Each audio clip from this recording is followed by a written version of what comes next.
제가 기억을 하려고 했던 건 아닌데 5월 15일 그 스승의 날이더라고요. 제 참 스승의 날을 맞이하면은 여러 가지 그 생각이 좀 교차하는 것을 느낍니다. 왜냐하면 저도 선생 노릇을 오래 했던 사람이고 또 선생님다운 선생님을 한번 모셔봤던 사람이기 때문에 스승의 날 감회가 조금 다릅니다. 저는 참 요새 그런 말이 있잖아요. 선생은 있어도 스승은 없다라는 그런 말이 있는데 저는 참 운 좋게도 참다운 스승을 만나서 그 가르침을 받고 또 그 가르침을 여러 사람들한테 말씀드릴 그런 시간을 가진 것을 지금 무한한 영광으로 생각을 하면서 특히 오늘 금강경 가르침의 가장 핵심인 금강경 10분을 말씀드리게 된 것을 아주 뜻깊게 생각을 합니다. 우선 제가 이 금강경 10분을 말씀드리기 전에 한 가지 그냥 가벼운 질문을 드려보도록 하겠습니다. 오늘따라서 전국 각지에서 많이들 오셨어요. 여기 계신 분들이 그렇게 수가 많은 건 아닙니다. 수가 많은 건 아닌데 전국 각지에서 많이 모였다라는 점에서는 많은 수가 여기 앉아 있는 것 같은 느낌을 들게 합니다. 그전에는 이제 울산에서 거의 매주 오시는 그런 분들이 있었는데 오늘은 이제 울산도 그렇지만은 저 전라도 광주에서도 오셨고요. 또 대구에서도 오셨고요. 또 상주에서도 오셨어요. 또 청주에서도 오셨어요. 그냥 오신 게 아니라 금요일부터 오셔서 2박 3일 주말 출가를 하시고 이렇게 오셨습니다. 저는 가끔 이런 생각을 합니다. 이렇게 전국 각지에서 어떻게 보면 굉장히 협소하고 열악한 법당에 오셨는데 스스로 이제 자문자답을 합니다. 이렇게 전국 각지에서 오신 분들한테 네가 감히 무슨 말을 할 수 있겠느냐. 이런 분들이 오셔서 들을 정도로 너는 이 사람들의 기대에 걸맞는 그런 훌륭한 말씀을 과연 할 수 있다라고 생각하느냐. 여기 가르침이 얼마나 특수하고 다른 것보다 낫길래 이렇게 전국 각지에서 오는 사람들한테 감히 말씀드린다고 하느냐. 이런 생각을 가끔 합니다. 여기 계신 분들 중에서도 아마 이런 느낌은 가질 겁니다. 이 가르침이 괜찮긴 괜찮은 것 같은데 그러니까 오셨겠죠. 근데 다른 것보다 뚜렷이 난 거는 나도 잘 모르겠다. 이런 분들이 많이 있을 거예요. 근데 제가 감히 여러 사람들 앞에 나서서 말씀드린 이유가 있습니다. 저 아니고서도 대한민국에 스님도 많고 법사도 많고 절도 많고 그렇습니다. 근데 제가 왜 이 자리에서 다른 분이 다 할 수 있는 그런 불법을 왜 이런 데서라도 또 전국 각지에 있는 분들을 오게끔 해서 왜 말씀드리냐. 그런 동기가 있습니다. 그것은 우리 가르침에 아주 우수성, 특수성이 있다라고 저는 감히 생각하기 때문입니다. 저는 여기서 질문 드려보고자 합니다. 우리 가르침의 특성, 우수성, 다른 가르침보다 아주 상당히 낫다라고 할 수 있는 그런 점이 무엇인가? 저는 그것을 질문 드려보고자 합니다. 근데 그것을 알고 여기 오시는 것과 그렇지 않고 오시는 것은 상당한 차이가 있습니다. 저는 잘 생각해 보면 이 가르침은 다른 가르침과 상당히 다른 그런 특징이 있고 또 자부심을 가질 만한 그런 내용이 있다라고 생각을 합니다. 제가 여기 논의에도 그런 글을 쓴 적이 있어요. 우리의 가르침에 어떤 특징이 있으며 어떤 우수성이 있다라고 그렇게 하느냐. 저는 그런 우수성이 있다라고 믿기 때문에 전국 각지에서 오는 분들을 감히 마다 않고 제가 말씀드리게 된 겁니다. 이것은 굉장히 전달할 가치가 있고 그리고 생활에 도움이 될 뿐만 아니라 나아가서는 악도에서 구원을 일으켜주는 생명의 말씀이기 때문에 전국 각지에서 오셔서 들으실 충분한 가치가 있다라고 생각하고 많은 스님, 많은 법사가 있음에도 불구하고 제가 이런 열악한 법당에서 말씀드리게 된 그런 당위성이 있다라고 감히 말씀드리는 겁니다. 결론부터 우리 가르침의 우수성은 무엇이냐? 불교가 부처님의 가르침이라고 하면서 부처님의 가르침을 받는다라고 하면서 수많은 수행단체들이 있습니다. 세계 각국에 수많은 수행단체들이 있습니다. 근데 제가 아는 세계 각국의 수행 어느 단체도 부처님이 계신 그런 불교 수행단체는 거의 없어 보입니다. 제가 말씀드린 부처님이라는 것은 절에 대웅전에 계신 불상을 의미하는 게 아닙니다. 부처님의 말씀을 그대로 따라 시키는 대로 그것을 행하는 그런 부처님이 아닙니다. 마음속에 부처님이고 참 나의 주인공이고 재앙을 소멸하게 하는 부처님이고 악도에서 떨어지게 하는 부처님이고 우리가 절대로 공경해야 되는 그런 부처님임을 가리키는 수행단체는 세계 아무 데도 없고 오로지 제가 말씀드린 걸출한 선지식인 백선생님의 가르침에서 나온 그런 가르침을 받드는 수행단체에서만 있다라고 보기 때문입니다. 즉 부처님이 계시는 불교를 우리는 하고 있는 것은 우리의 우수성이고 자부심을 가져도 될 만한 충분한 이유다라고 생각을 합니다. 자, 그것이 어떠냐? 그 내용을 오늘 아마 금강경 10분을 통해서 하나하나 설명을 해 드리도록 그렇게 하겠습니다. 이제 이 경을 한자가 어렵지가 않더라고요. 저도 한자에 대해서 굉장히 약했던 편인데 자꾸 읽다 보니까 그냥 저절로 뜻이 그냥 한문이 그렇게 어렵지가 않아요. 물론 어려운 한문이 많지만 이 금강경 한문은 어렵지 않습니다. 근데 그럼에도 불구하고 여기 계신 많은 분들은 이 한자가 어렵다, 뜻이 잘 모른다 이렇게 생각하시는 분들이 많이 있는 것 같고요. 또 그럴 수도 있을 것 같습니다. 그래서 일단 제가 우리말로 한번 번역을 해보겠습니다. 그래서 경을 읽으실 때도 그 뜻을 이해하면서 경을 읽는 것은 그렇지 않고 읽으시는 것과 상당히 다릅니다. 그래서 제가 하는 해석, 완전하지는 않습니다만은 그걸 들으시고 마음에 기억을 좀 해두세요. 그래서 경을 읽을 때 다란이처럼 읽지 마시고 그 뜻을 깨치려고 하면서 읽어 가시는 것은 매우 바람직하다 이렇게 생각을 합니다. 이제 장엄정토분요. 장엄정토라는 것은 부처님의 말씀이 아니라 뭐 다 아시겠지만 유명한 양나라 무제 아들 소명태자라고는 아주 머리 좋은 불교에 대해서 상당히 조예가 깊은 소명태자의 주석이다. 이렇게 말씀 드리고 싶습니다.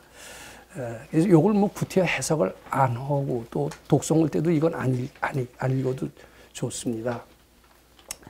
불고 수보리 하사대 이제 부처님께서 이제 수보리 존재에게 이제 말씀을 하시는 겁니다.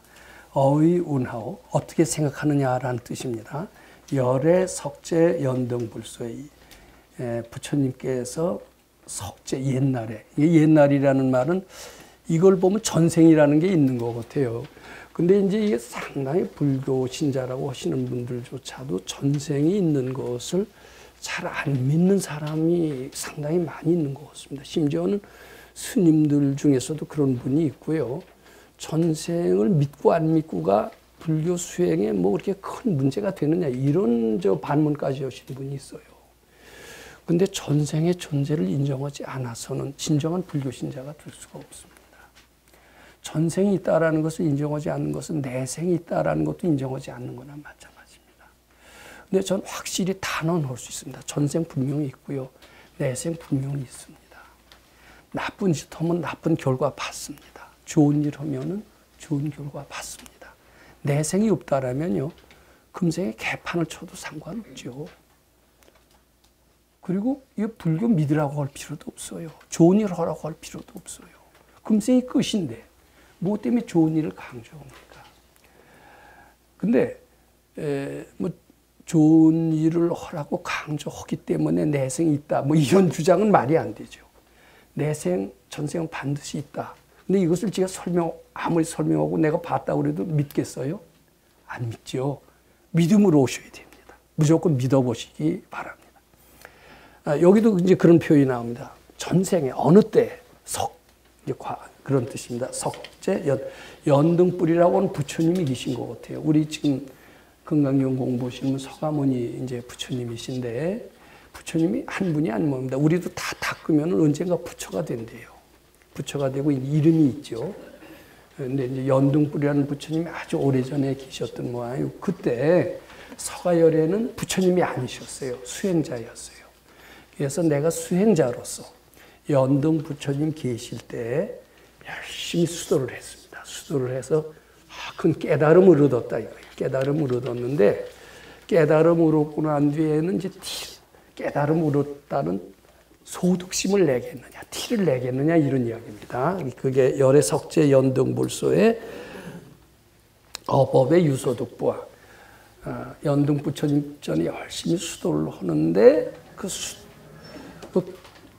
가르침에 있어서 유소득부와 소득이 있었느냐, 깨달았다는 이런 생각을 하겠느냐, 이제 이런 질문입니다.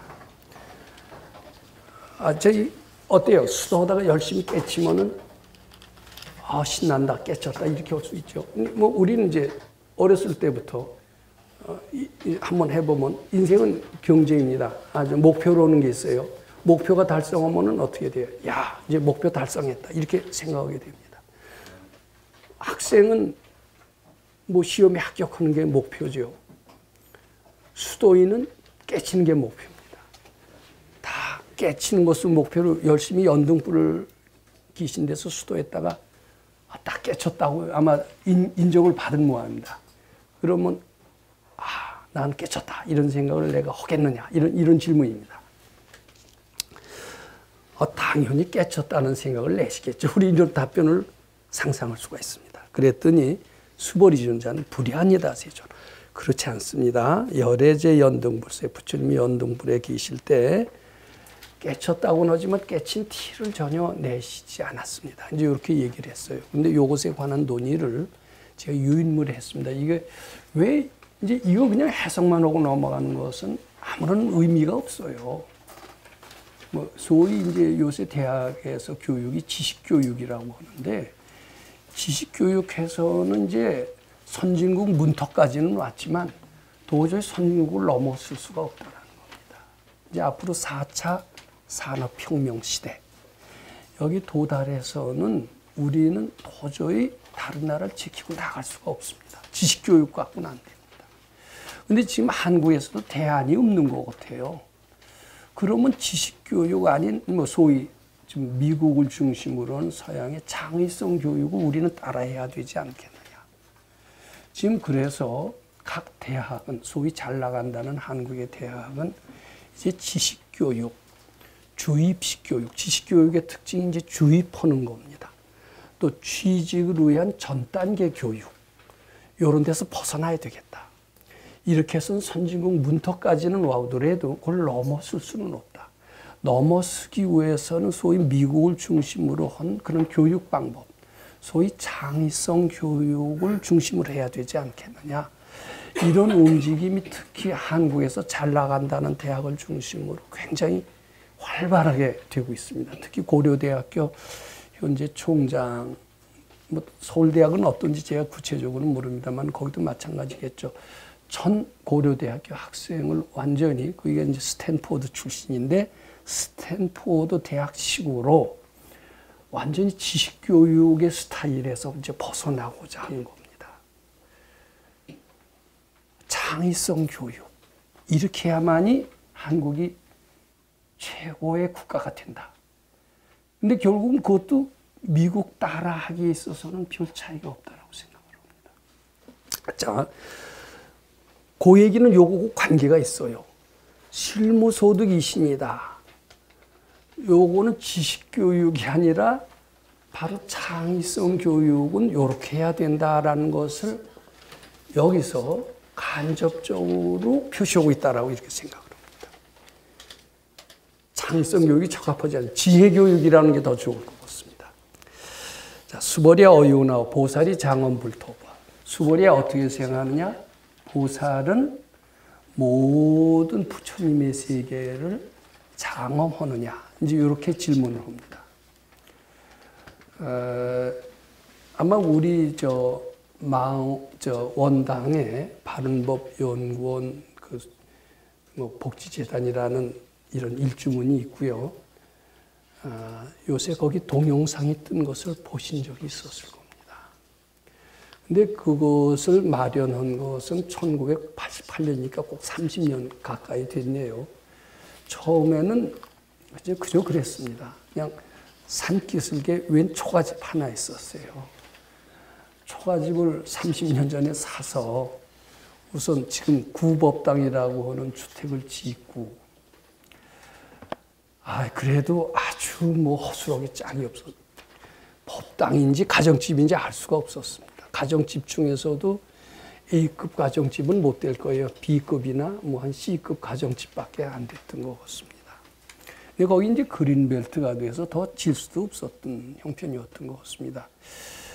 그것을 1988년에 짓고요. 한 10년 지나서 신법당이라고 하는 이제 그것을 지었습니다. 그걸 지니까 조금 가정집 같은 데서는 조금 벗어났지만 역시 초라하게 짝이 없는 법당이었습니다. 이 법당을 어떻게 하면 좀 멋있게 할까? 저는 생각을 많이 했습니다. 멋있게 하기 위해서 사람들한테 돈을 걷어서는 안 된다. 이것을 저는 염두에 뒀습니다. 왜냐하면 여기는 마음 닦으려는 법당이지 교세를 크게 하거나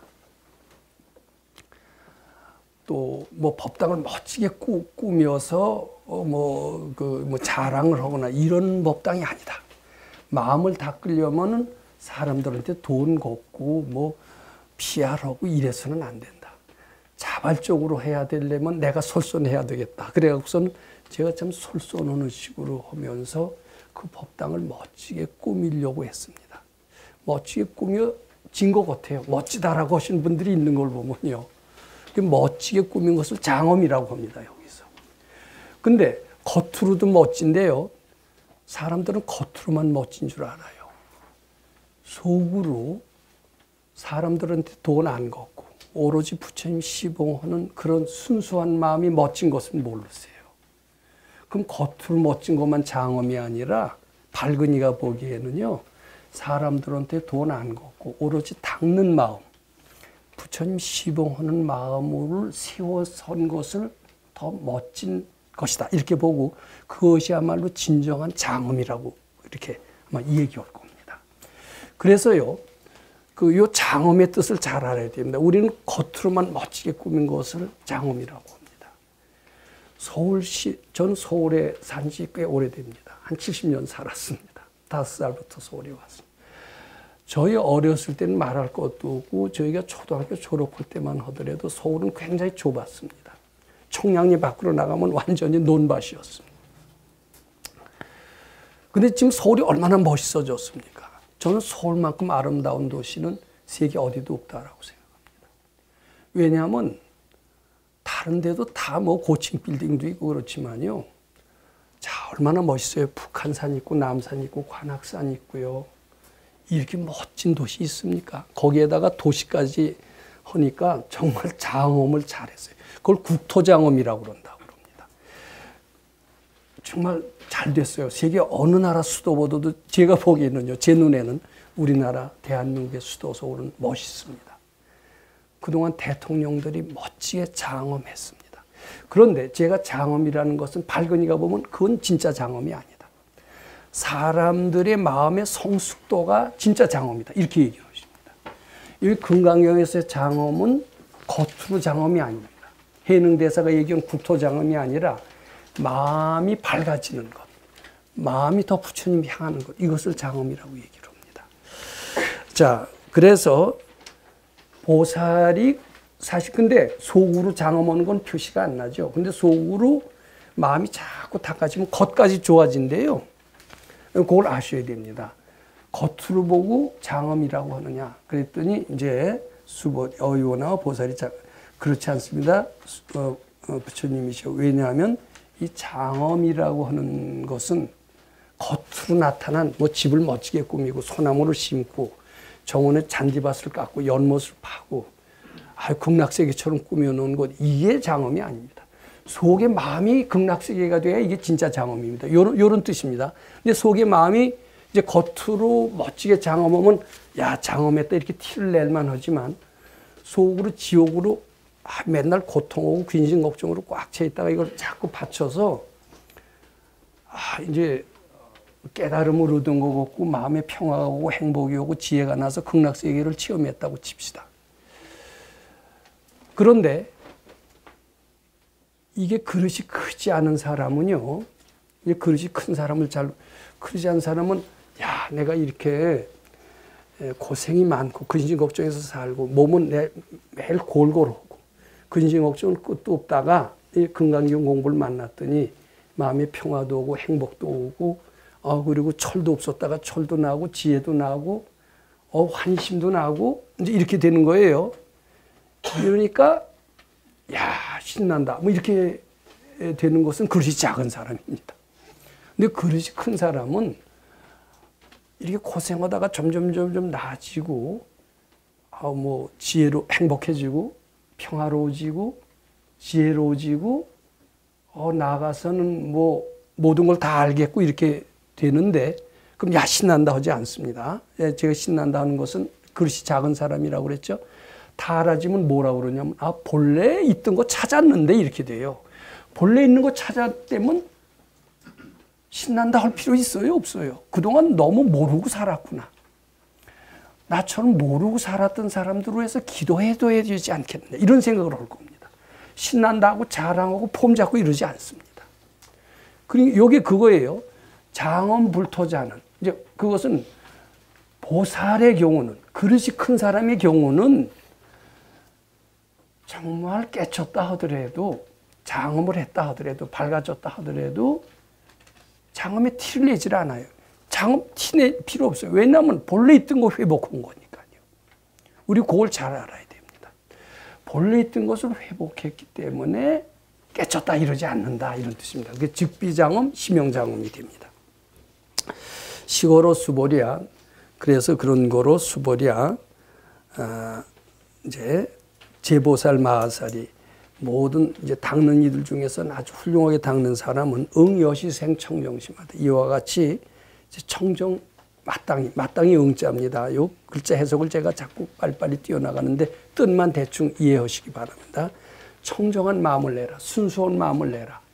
그러니까 오염되지 않는 게 청정입니다. 근데 우린 지금 오염되고 있는 겁니다. 어디에 오염되고 있느냐. 자, 어디에 오염되고 있는지도 우리는 잘 모를 겁니다. 근데 저는 이제 조금 알게 됐어요. 가만히 보니까요. 돈에 많이 오염됐더라고요. 또 돈 못지않게 오염된 게 뭐냐면 가족과의 사랑과 오염됐더라고요. 가족과의 사랑은 오염이 아니라 당연한 걸로 봐요, 사람들이. 근데 그건 보통 사람의 수준이고요. 발근이가 보면 가족하고 친하잖아요. 이거 굉장히 오염된 거로 보는 겁니다. 또 출세하려고 그냥 열심히 하는 거, 이거 오염되는 걸로 봅니다.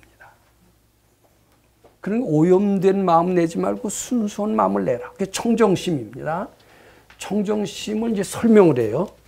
여시생 청정심하되 이제 불응주색 생심이며 불응주 성향 미쪽법 생심이며 세계 주에서도 마음을 내지 말고 성향 미쪽법의 주에서도 마음을 내지 말고 음무소주 이생기심이니라.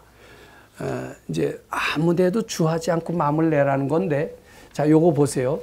음무소주 이생기심인데 아무데도 주하지 말고 마음을 내라. 이런 해석은 다 합니다. 근데 아무데도 주하지 말고 오염된 마음을 내지 말고 청정한 마음을 내라. 말은 쉽죠. 근데 어떻게 하면 청정한 마음을 냅니까? 어떻게 하면 오염되지 않은 마음을 냅니까? 이 방법에 대해서 구체적으로 설명한 데가 저는 못 본 것 같아요. 이거 구체적으로 설명해야 응무소주 이생기심을 우리가 실제로 실행할 텐데 구체적으로 설명을 안 하니까 응무소주 이생기심 말은 그렇던데 행동은 못 하는 거예요. 행동을 못 하니까 실생활에 응용을 못 하는 거예요. 실생활에 응용을 못 하니까 우리가 도움을 얻지 못하고 감사를 느끼지 못하고 공경을 느끼지 못하는 겁니다. 그러니까 이거 해석하는 사람들의 굉장한 책임이 있어요. 책임이 있으면서 자기네들은 잘한다라고 그러네요. 이것이 불교 신자가 점점 감소하는 원인이 되지 않나 이렇게 생각을 합니다. 오늘 제가요, 우리 스승이 위대하고 우리를 가르쳐준 스승이 위대하고 우리 가르침이 위대하다라는 그런 이유 중에 하나가 바로 응무소주 이생기심을 제대로 해석한 데 있다. 그리고 우리는 실천 가능한 불교를 만났다. 실천 가능한 불교를 만나서 생활에 응용해서 생활을 개선하고 나아지게 했다. 심지어는 악도에서 떨어질 것을 구원하게끔 했다. 드디어 밝아지게끔 했다. 이것이 우리 스승의 가르침이고 스승의 가르침을 받드는 그런 이제 모임들의 우수성이다. 저 이렇게 말씀드리는 겁니다. 그게 그거 아니냐라고 또 이렇게 생각하시면요, 뭘 모르시는 분들이에요. 그게 아닙니다. 상당한 차이가 있습니다. 이제 백 선생님께서 이런 얘기를 하세요. 여러 생 동안 아주 불교의 법사 노릇을 많이 하셨답니다. 백 선생님께서는. 구체적인 역대의 훌륭한 스님의 명칭까지 걸어놓을 정도로. 그런데 여러 생 동안 이제 법사 노릇을 하셨는데 불법의 최고 경전은 화엄경이라고 그럽니다. 화엄경을 여러 생 동안 대가였었대요. 화엄경의 대가였고 화엄경의 대가면 최고의 법사입니다. 근데 화엄경으로 쭉 지도를 하다 보니까 지금도 무비 스님 같은 분 화엄경 많이 하시죠. 탄호 스님 화엄경의 대가입니다. 화엄경 하는 사람이 최고 법사입니다. 화엄경은 그 정도로 자타가 거기는 최고의 경전입니다. 근데 화엄경으로 쭉 가르치고 봤더니 그 제자들의 후생을 보니까 제 고생을 하더랍니다. 아무리 가르침이 좋아도 그 가르침을 받들어서 행복해지고 유능해지고 지혜로워지고 밝아지고 이래야 그 가르침이 훌륭한 거지. 겉으로만 훌륭하고 실행을 해봤더니 뭐 별로고 고생을 더 하고 이렇게 된다면 그 가르침의 위대성을 입증할 수도 없고 위대한 가르침이라고 할 수도 없는 거죠. 왜 고생을 하나라고 봤더니 바로 부처님이 안 계신 불교를 했기 때문에 그렇게 고생을 한 것으로 깨지셨대요. 이거 굉장히 중요한 차이입니다. 그래서 우리들한테는 부처님이 계신 불교를 가르쳐 주게 하셨고 제가 거기서 4년 동안 배운 것은 부처님이 계신 불교를 해야만이 내가 살 수 있다는 것을 배웠습니다. 저는 그래서 감히 살아났다라고 말씀드리고 싶습니다. 이것은 다른 가르침과 굉장히 중요한 차이입니다. 즉 그래서 그분은 응무소주 이생기심을 실천 가능하게 해석을 합니다. 응무소주 이생기심은 다른 뭐 부귀 영화나 가족의 사랑이나 이런 데 오염된 마음을 내지 말아라. 나는 가족의 아무 뭐 김씨의 영광된 무슨 양반 김씨의 뭐 맷대 손으로서 그런 가문의 혈통을 자랑하는 당당한 뭐다. 이렇게 가문을 팔아서 자기를 내세우지 마라. 오로지 위대한 부처님의 가르침을 받드는 그런 사람이 되도록 하라. 모든 일은 부처님 기쁘게 해드리기 위해서 하라. 이러면서 부처님이 계시는 불교를 새로 세우신 거예요. 근데 그게 타당해요, 안 타당해요? 그런 가르침이 있어야 되잖아요. 가르침을 받고 행복해진다고 해서 그 가르침을 주신 스승의 은혜를 모른다면 이거는 세상식으로 후레자식이 되고 쌍놈의 자식이 되는 겁니다. 근데 지금 많은 불자들은 후레자식이 되고 쌍놈의 자식이 되는 그런 삶을 사는 게 아니냐. 바로 진정한 스승을 받들고 진정한 부모를 받드는 그런 족보가 아주 투철한 그런 사람이 되자. 이제 이런 가르침입니다. 그런 가르침을 주신 분의 해석. 응무소주 이생기심을 어떻게 하냐면 부처님 기쁘게 해드리기 위해서 마음을 내라. 뭐 뻑뻑히 아무데 머무르지 말고 마음을 내라. 대개 해석은 그렇게 됩니다. 뻑뻑히라는 단어도 요새 단어가 아니죠. 이게 참 중요합니다. 제가 자 이제 그리고 비어유인이 요것은 그냥 하고 우선 요 굉장히 요 응무소주 이생기심 해석을 위한 유인물을 강조하겠습니다. 이거는 해석도 중요하지만 실생활에 매우 도움이 됩니다. 저는 결론적으로 말씀드리면 돈에 대해서 굶주리십니까? 바로 금강경 응무소주 이생기심 실천하십시오. 이렇게 말씀드리고 싶습니다. 나는 돈은 괜찮은데 사랑에 굶주렸다. 그런 분 금강경의 불응주색생심 응무소주 이생기심을 실천하십시오. 사랑을 만끽할 수 있습니다. 또 건강에 약하신 분 있으십니까? 유명한 의사, 약사 다 찾아다니시는 것도 좋지만 금강경의 응무소주 이생기심을 실천하십시오. 좀 그렇게 말씀드리고 싶습니다. 여기에 돈과 명예와 사랑과 도통까지도 다 충족시킬 수 있는 위대한 가르침이 있습니다. 저는 이렇게 하면서 약을 파는 게 아니에요. 진리를 얘기하는 겁니다. 정말이에요. 제가 그런 말씀 감히 드리고 싶습니다. 이거 실생활에 굉장히 도움이 됩니다.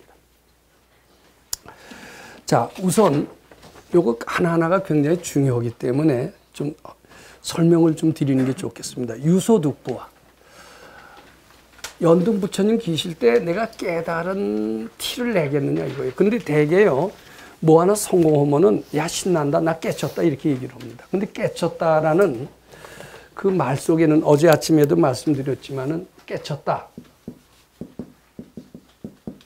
이 소득심입니다. 소득심. 이게 그릇이 큰 사람이 할 소리가 아니에요. 그릇이 작은 사람, 아주 궁한 사람이 할 소리입니다. 깨쳤다 하는 것은 더 이상 필요 없다. 이 뜻입니다.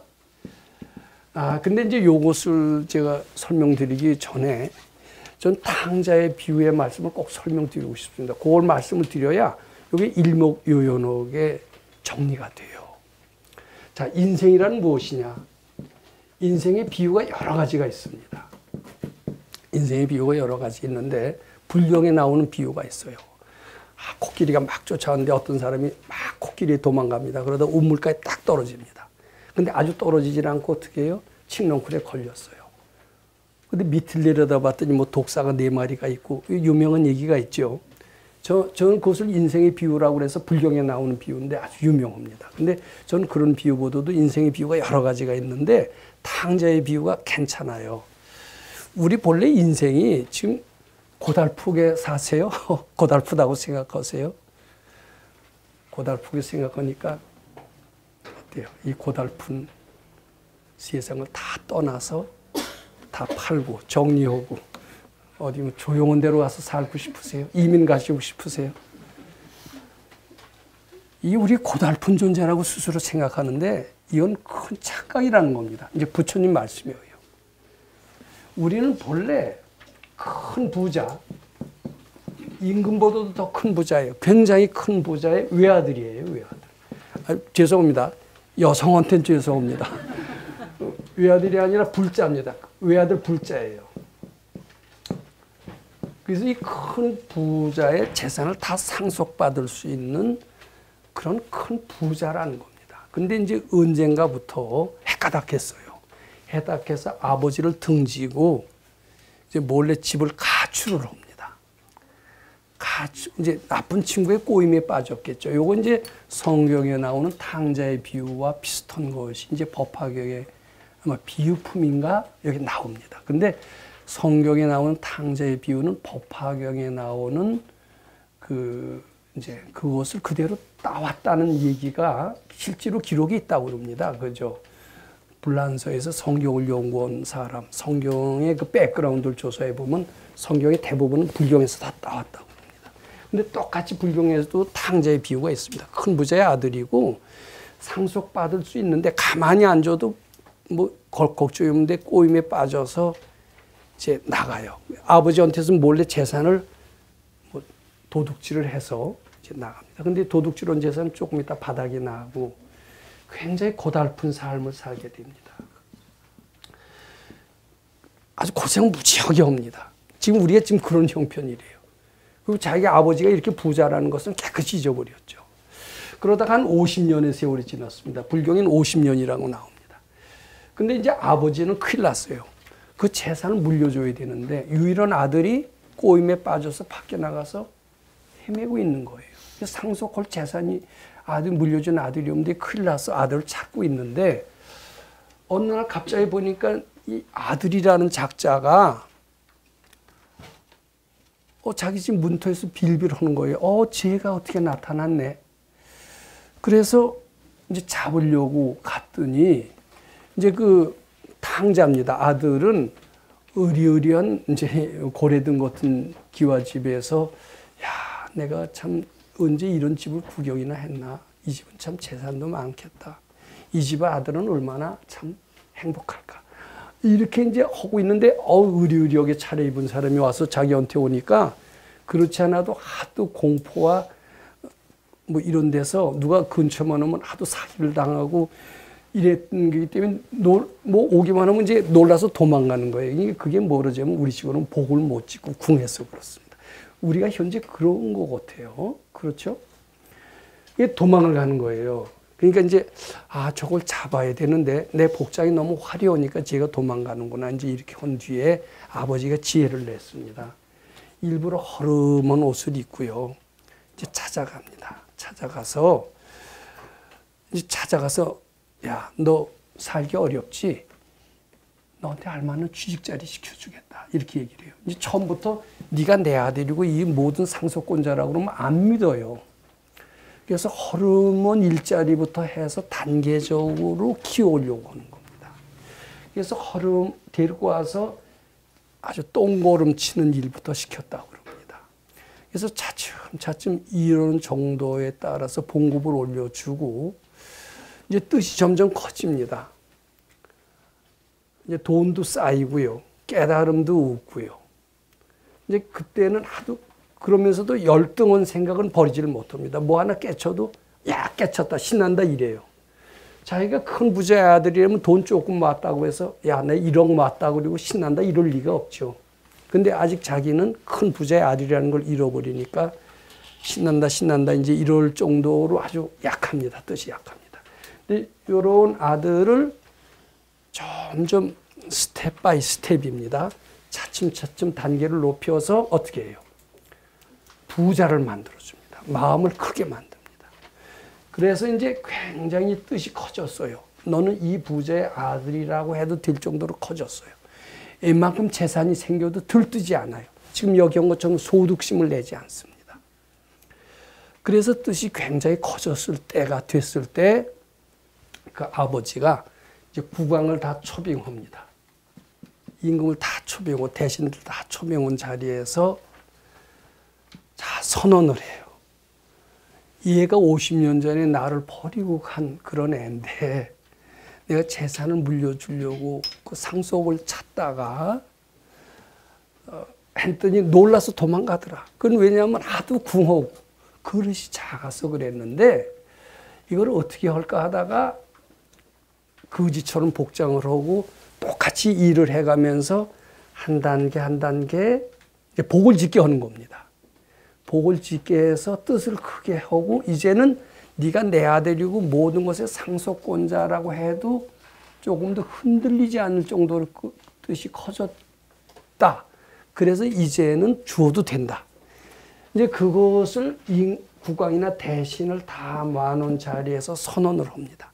선언을 해서 이제 그 상속을 받는다라는 이야기가 나오는데 우리가 꼭 그렇다는 거예요. 우리는 그대로 바로 부처의 성품을 가지고 있어요. 모든 것을 부족하고 있어요.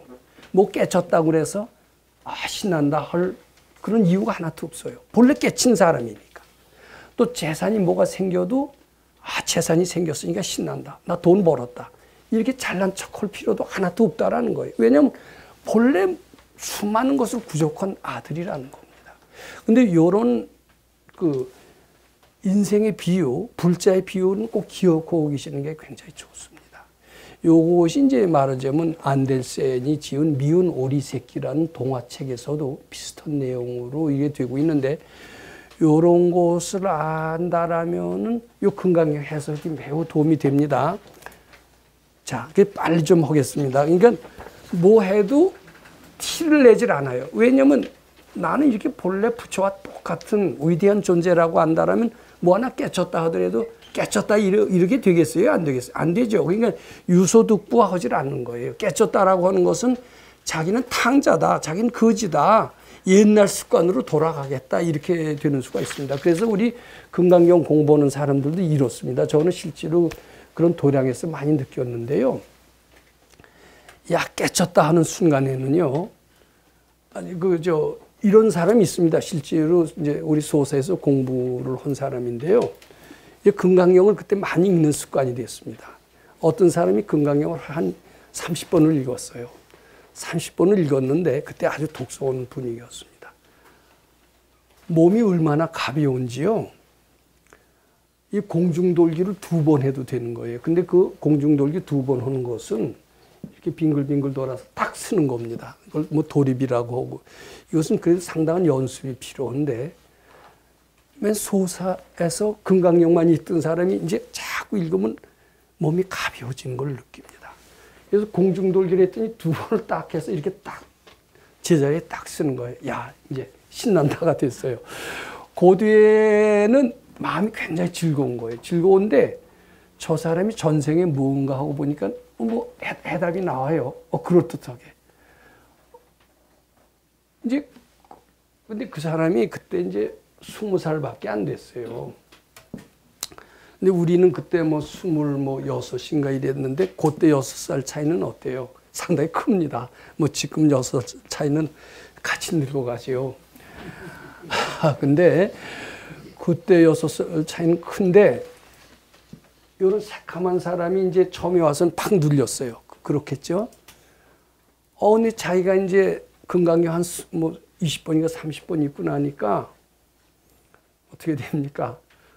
기분이 좋았어요. 기분이 좋아서 몸도 가벼웠을 뿐만 아니라 척척 다 알아지는 거예요. 다른 사람의 마음이 훤히 보인대요. 보이니까 어떻게 되느냐면 먼저 있던 사람이 팍 눌렸다가 다 우습게 보이는 거예요. 실제로 그 얘기를 합니다. 우습게 보이더래요. 자, 그러면 자만심을 내야 됩니까? 이제 그 뒤에 이 친구가 어땠냐면 이제 선생님께 갔어요. 이제 이 사람들하고 좁은 방에서 5이 잤습니다. 뭐 거기 소사에 와 보신 분은 야, 이런 데서 다 공부를 해? 저를 아주 동정을 하시더라고요. 이런 데서 5명이 자. 지금 원당은요, 고대 광실입니다, 거기. 근데 원당도 또 우습게 보는 사람이 있더라고요. 이 친구가 좁은 방에서 5이 자다가 선생님께 찾아가서 오늘부터 난 저놈들하고 같이 못 자겠어. 나는 한 소씩 큰 사람이요. 선생님 밑에서 같이 선생님 아래치에 있었거든요. 선생님과 함께 자겠어. 이렇게 건의를 했어요. 선생님 승낙하시겠어요? 안 하시겠어요? 안 된다고 이제 올라갔어요. 이제 하는 수 없이 올라가서는 이제 밥도 같이 안 먹어요. 난 니네들하고 만 먹었어. 소득심을 마냥 낸 겁니다. 소득심 마냥 내고 밥도 안 먹고 경을 읽어요. 그래서 야, 밥 먹으라 그랬더니 경 그만 읽고 밥 먹으라 그랬더니 딱 폼 잡더니 그냥 오만 방자였는데 이름 말할 수가 없더라고요. 그러더니 이제 발길질로 나가는 겁니다. 무서워요. 이 소득심이라는 게 모르실 거예요. 그것이 우리들한테 그러더니 나중에는 선생님한테도 그랬거든요. 제가 아마 여기서도 말씀드렸습니다마는 난동을 치는데 아무도 말릴 수가 없었어요.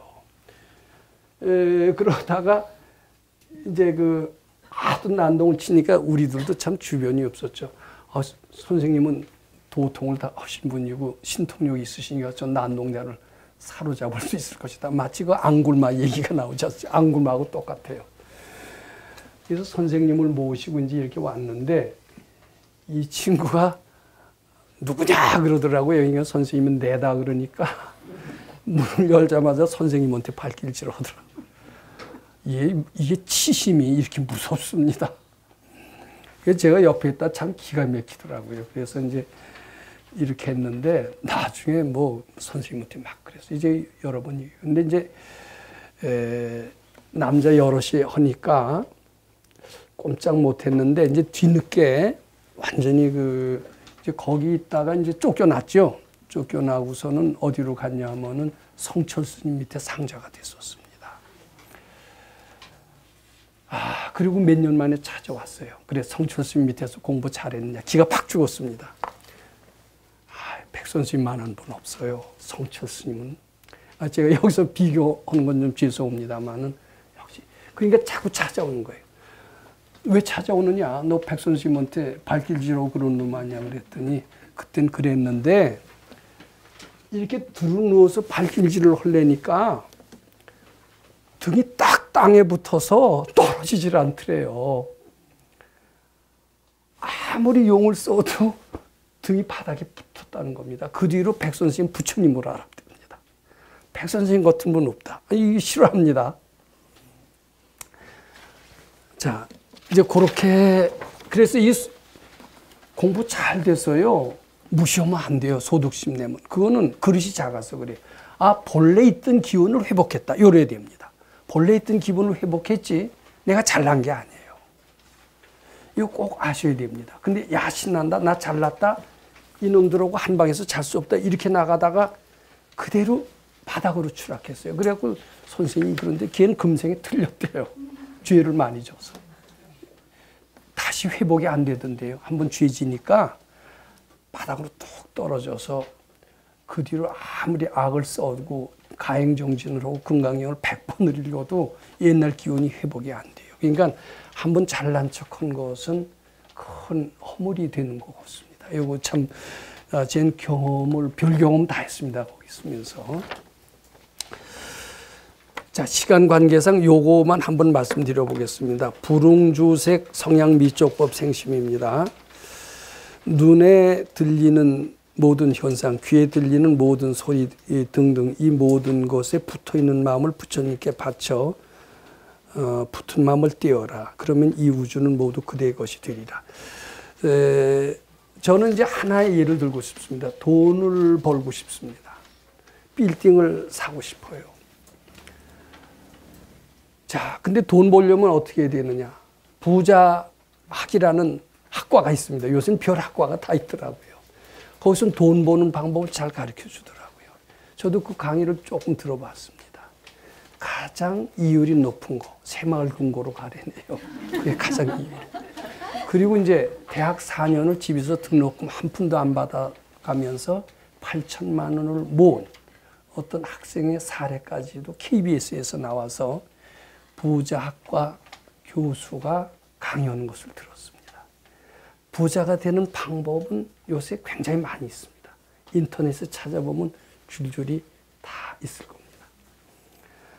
자, 그런데 부처님이 오신다면 뭐라고 얘기하실까? 궁금하세요? 안 궁금하세요? 궁금하죠. 아주 쉬운 방법을 가르쳐 줍니다. 돈 벌려고 애쓰지 마라. 단지 돈에 붙은 마음을 떼기만 하면 된다. 이렇게 일러 주실 겁니다. 돈을 왜 못 버는 줄 아느냐?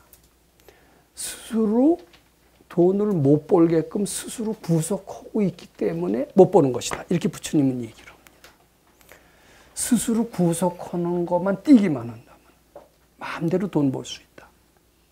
그렇게 얘기하실 겁니다. 어떻게 구속했단 말이에요? 저 구속 안 했는데요. 스스로 구속 안 했는데 이러죠. 그럼 돈에 마음이 딱 가서 붙어 있는 것은, 이렇게 붙어 있는 것은 내가 붙어 있으면 내가 자유롭지 못합니다. 그렇죠? 어디에 딱 이렇게 붙어 있으면 자유롭지 못해요. 그럼 어떻게 하면 돈 버냐 하면은 이 돈에 붙어 있는 마음을 띄기만 하면 된대요. 어떻게 하면 띄어지죠? 가나선에서 화두 잡으면 띄어질 것 같아요. 안 돼요, 그거. 돈을 내 거라고 생각하기가 딱 붙어 있어요. 돈 부처님 드리길 바라라는 겁니다. 내 것이 아니다. 부처님 드려라. 그 순간 돈하고 나하고 떨어집니다. 떨어진다면 그게 돈 벌릴까? 이해 안 되죠. 근데 실천 한번 해보시라 저는 그렇게 말씀드리고 싶습니다. 저는 그래서 아직 돈을 벌진 못했는데 돈 벌 겁니다, 이제. 지난주에 제가 뭐라고 그랬어요? 1년 후에 와보시라고 그랬죠. 1년 후에 돈이 벌어졌다고 가정합시다. 그건 무슨 뜻이냐면 돈하고 저하고 떨어져 있다는 뜻입니다. 돈 벌려고 어떻게 해요? 식당에서 돈 벌려면 어떻게 해요? 주차시설 갖추고 음식 잘 만드는 주방 요리사 두고 또 인류 친절을 갖춘 사람들 두고 등등. 뭐 식당의 성공 비결 굉장히 많더라고요. 저 책도 읽고 가서 보기도 했어요. 근데 부처님 그 방법대로 하면 성공 못한다고 그럴 거예요. 붙은 마음 뛰기만 하면 된다고 그럴 거예요. 근데 여기서 그런 방법으로 다 했는데 다 실패했어요. 붙은 마음 뛰는 방법으로 접근하기로 했습니다. 새벽마다 금강경 읽기로 했습니다. 돈 벌려고 하지 말라. 돈 벌려고 하지 말고 돈을 부처님께 드리라고 해라. 그러면서 붙은 마음 뛰라고 했습니다. 그 방법이 새벽마다 금강경인 겁니다. 그러면서 요새 매출이 계산할 수 없는 이해 없는 방법으로 증가하기 시작을 했어요. 근데 이렇게 자랑하면 돼요, 안 돼요? 정말이에요. 소득심 내면 안 됩니다. 요만하면 됐다고 그랬더니 이제 그 이튿날부터 어떻게 될까? 떨어질 수가 있습니다. 근데 이제 여기서 하도 야가서 됐다는 소리 안 하더라고요. 이제 가능성이 있어 보여요. 1년만 잘하면 아마 될 겁니다. 그때 뭐 지난번에 뭐라고 그랬어요? 1년 후에 그때 가서 따라하시지 말고 지금부터 하시라. 근데 이제 돈 버는 방법뿐만 아니라 자, 요거 보세요. 1번. 증오의 대상이 되는 사람이 있어요. 주위에 어떤 사람한테 공부를 시키기 위해서 주위에 미워하는 사람이 있냐고 그랬더니 난 미워하는 사람 하나도 없대요. 그럼 이런 사람은 금강경 공부할 필요 없습니다. 근데 미워하는 사람이 하나도 없다라는 것은 거짓말입니다. 겉으로는 미워하는 사람이 하나도 없는 것 같아도요. 속으로는 중얼중얼하면서 미워하고 있거든요. 그러면서 나는 미워하는 사람 하나도 없다고 그러네요. 근데 이건 뭘 모르는 사람입니다. 미워하는 사람이 있어요. 무식업으로 댕기면서 뭐 별거 다 했는데 왜 없겠어요. 그거부터 인정해야 돼요. 너 미워하는 사람 없지. 그럼 네 하고 인정해야 돼요. 근데 없다 그러면 그럼 여기 금강경 공부할 필요 없어. 갈 수밖에 없어요. 근데 있습니다. 근데 뒤늦게 깨치지 말고 빨리 자기 속에서 증오심 발견해야 됩니다. 증오의 대상이 이제 대상이 있어요. 근데 그게 이제 그걸 자꾸 바치라고 우리는 배웠죠. 이제 그 마음을 바쳐라 그랬어요. 자꾸 바치면요 덜 미워져요. 여기서도 아마 해보신 분이 있을 겁니다. 굉장히 미워요. 특히 억울하게 뭘 뺏겼을 때 아주 죽여버리고 쉽게 미울 수 있습니다. 근데 뺏을 수도 없어요. 그럼 뭐라 그래요? 여기 오면 그 미운 생각을 바쳐라 그럽니다. 자꾸 바치면은 덜 미워져요. 그건 경험해 보셨을 거예요. 덜 미워지다가 어떻게 되느냐 하면 그 화살표를 잘 보세요. 나의 증오심이 문제라고 알게 됩니다. 그이가 미운 게 아니라 내 증오심이 그를 믿게 보게 한다는 것을 알게 됩니다. 요거만 해도 굉장한 발전입니다. 내 증오심이 문제입니다. 그가 아니에요. 근데 요 원리를 아는 것은 인생을 성공적으로 사는데 굉장히 도움이 됩니다. 내 증오심이 문제다. 그러면서 내 증오심을 자꾸 바쳐라 이렇게 얘기합니다. 바쳐요. 그러면 어떻게 되냐면 무심으로 밉지가 않습니다. 그 다음에 자꾸 바치면 그라는 게 있는 줄 알았더니 그 못된 놈인 줄 알았더니 그와 나와 다르질 않네요. 내가 그라고 정했기 때문에 그가 생긴 거예요. 그가 없어요. 요렇게 가르쳐 주는데 있는지 모르겠습니다. 전 밖에서 이런 가르침이 있으면 이제 찾아가서 배울 거예요. 없는 것 같아요. 그러니까 여기서 배우시는 게 좋습니다. 그리고 행복해지시기 바랍니다. 나와 다르지 않게 됩니다. 불의가 돼요. 바로 불의. 증오심이 없는 것을 공이라고 그럽니다. 공 다음에 불의가 됩니다. 그 다음에 그를 마음대로 조정할 수가 있게 됩니다. 그 미울 때는요, 내 마음대로 내 말 듣겠어요. 내가 미워하는 한 그는 내 말 절대 안 듣게 돼 있습니다. 근데 자꾸 미워하는 마음 바치고 나가서는 내 증오심이 문제다. 나한테 모든 문제가 있다. 그런 걸 느끼면서 자꾸 바치다 보면 그는 남이 아니에요. 내 속의 일부예요. 굉장히 미운 생각이 없어져요. 그 뒤에는 그 일을 다루는 건 아무것도 아닙니다. 그냥 나의 분신이기 때문이에요. 자, 요거는 전 체험을 좀 했다라고 말씀드리고 싶은데 더 체험된 것은 이제 두 번째 보세요. 뱀입니다.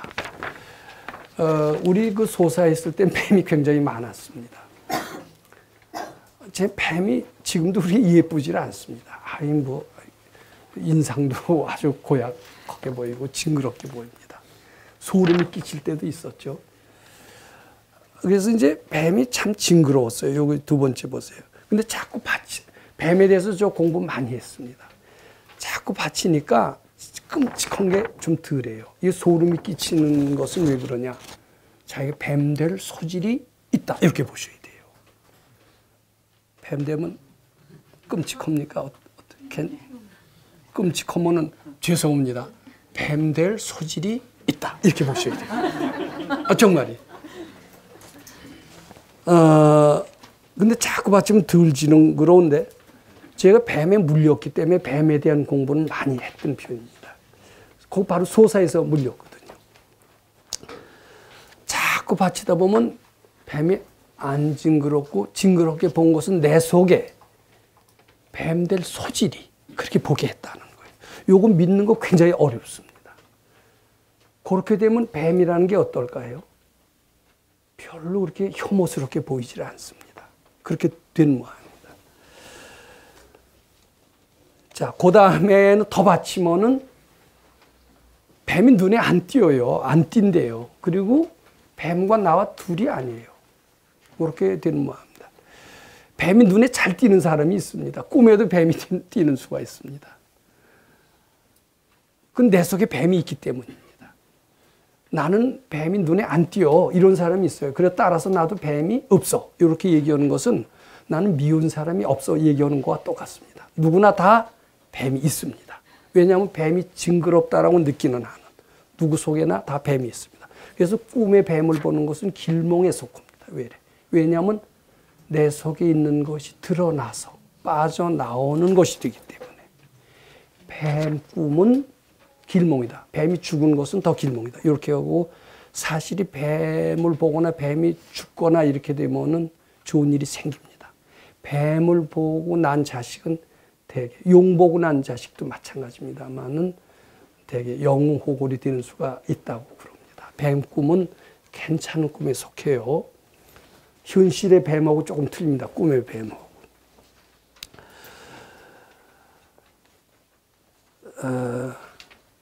자, 요렇게 해서요. 한 번 더 할까요? 이제 4번을 보세요. 이제 산하대지예요. 우리 산이 있죠? 강이 있죠? 근데 이것을 우리가 만들었다고 생각하는 사람은 불자도 없습니다. 기독교 신자들은 하나님이 만들었다고 그래요. 조물주라고 그래요. 이것이 이게 참 신비롭고 엄청나다. 조물주는 위대하다. 이렇게 생각을 합니다. 근데 이거 자꾸 받쳐요. 이것도 받쳐야 돼요. 그 생각, 색즉시공. 이게 무슨 뜻인 줄 아세요? 색에 붙은 마음은 착각이다라는 겁니다. 아, 산, 금강산, 멋있다. 신비하다.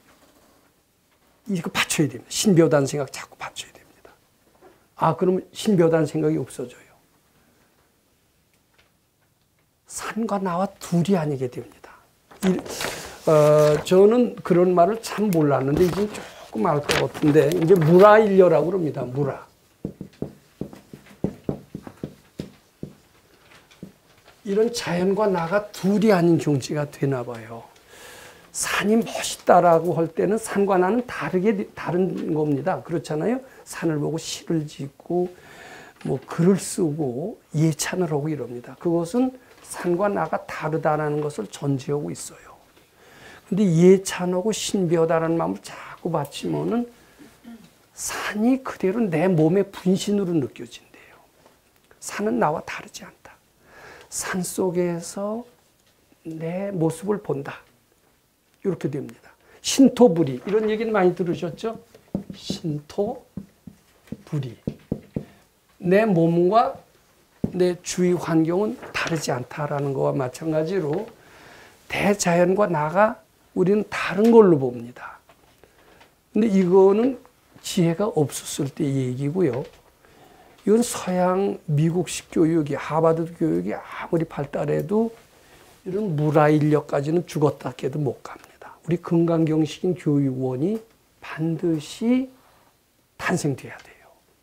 그럼 지혜가 점점 발달해서 문화 인력까지 깨닫게 됩니다. 자, 그렇게 되면요, 어떻게 되느냐 하면 이 우주는 내가 만든 게 된다네요. 그러니까 그렇게 내가 커져요. 우리는 지금 내가 조물주라고 생각하면 야, 꿈 깨라. 뭐 착각을 해도 대단히 착각한다 이렇게 생각을 하는데 그건 우리가 지금 탕자가 돼서 그래요. 자꾸 받쳐서 우리가 그릇이 점점 커지면 내가 주인이에요. 저 빌딩 당장 내 것으로 만들 수 있어요. 한마디에 다 현실로 된대요. 저는 그걸 어느 정도 믿을 정도는 된 것 같습니다. 자, 그렇다면 우리 성공하고 싶으면 어떻게 돼요? 뭐 부자 강의 들을 필요 없어요. 금강경 잘하시면 됩니다. 사랑을 구하고 애인을 구합니까? 그럼 애인을 비유 맞추기 위해서 별 세일즈를 잘하는 게 정답이 아닙니다. 우리 금강경 공부 잘하시면 됩니다. 건강을 원하십니까? 좋은 약을 자시는 게 다가 아닙니다.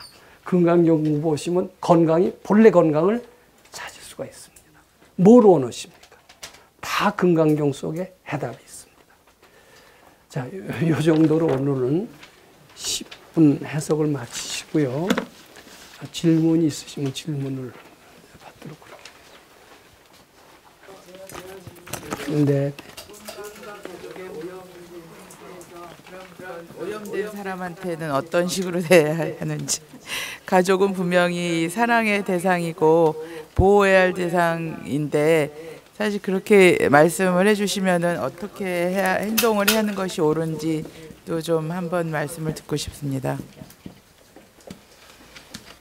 근데 이제 우선 오염이 되었다라는 것을 깨닫는다라는 것 자체가 쉽지가 않을 것 같습니다. 자기 자신도 오염되어 있는지 안 되어 있는지 모르는데요. 아, 내가 오염되어 있다. 돈과 사랑에 오염되어 있다. 돈과 가족에 오염되어 있다라는 것을 아는 것은 매우 필요합니다. 그 알게만 하면은요, 가족은 보호의 대상이라는 생각에서 반드시 벗어나게 됩니다. 보호해야 될 정도로 그 가족은 아들들이나 딸은 연약하지 않습니다. 그네들은 부처와 같이 위대한 존재입니다. 그들로 하여금 자기 속에 있는 무한한 보배를 발견하게끔만 해주면 됩니다. 내가 어떻게 감히 위대한 부처님을 보호한다고 하겠습니까? 그렇습니까? 안 그렇습니까? 그런 사람을 어떻게 사랑한다고 하겠습니까? 내가 할 수 있는 일은 그네들이 가진 무한한 보배를 가진 것을 일깨워 주도록 그렇게 내가 지도한다고 할지 그런 것만이 나의 일입니다. 그것을 내 자식이라고 보고 내가 보호해야 될 그런 대상이라고 보는 것 자체가 그것은 올바른 판단이 아니다. 이렇게 말씀드리고 싶습니다. 네.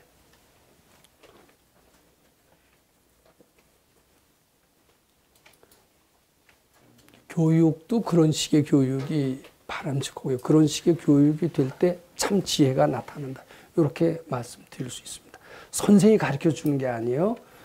소위 요새 최신 첨단 교육이라는 것은 선생의 주입식 교육하고는 거리가 멉니다. 스스로 그 속에 있는 위대한 지혜의 특성, 이것을 스스로 깨닫게만 하는 그런 교육이 요새 교육의 특성이 아닌가 저는 이렇게 생각하고 있고 우리 앞으로 금강경 연수원이 되었을 때도 그런 식의 방향으로 나가야 될 것 같습니다. 우리 선생님이 우리들한테 일러줄 때에도 항상 그대 속에 있는 지혜를 깨우치게끔 그렇게 배웠던 그런 기억이 있습니다.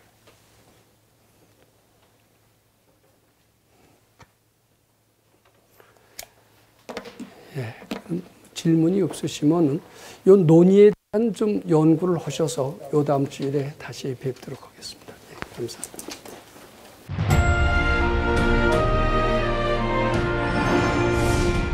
김강경 가르침을 통해 올바른 인재 양성 교육과 각종 사회 문제에 대한 해법을 현대인들에게 제시하고 있는 바른법연구원 김원수 법사가 김강경 독송 및 수행을 통해 얻은 일체 유심조, 공, 불이, 구족의 진리로 역경과 난제를 실제 해결하는 체험을 통한 설법집 우리는 늘 바라는 대로 이루고 있다를 출간했습니다. 구입은 전국 서점에서 가능하며 문의는 청우당 02337-1636번입니다.